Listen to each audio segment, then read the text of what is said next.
Navaratri Pooja 9 days 9 special ரெசிபீஸில் இன்றைக்கி நம்ம பார்க்க போகிறது ரொம்பவே ஈஸியாக பண்ணக்கூடிய தேங்காய் திரட்டி பால் தான். ரொம்பவே டிஃப்ரெண்ட்டான ரெசிபி. கண்டிப்பாக ட்ரை பண்ணிப்பாங்க. எப்படி பண்ணலான்றதை பார்த்துடலாம்.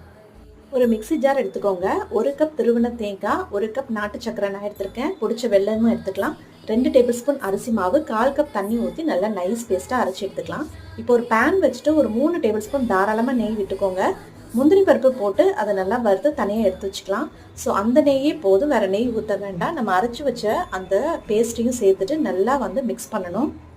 ஒரு 3லேருந்து 4 நிமிஷத்துக்கு லோ ஃப்ளேமில் வச்சு நல்லா குக் பண்ணி விட்டுருங்க. நல்லா கட்டியாக இந்த மாதிரி திரண்டு வரும்.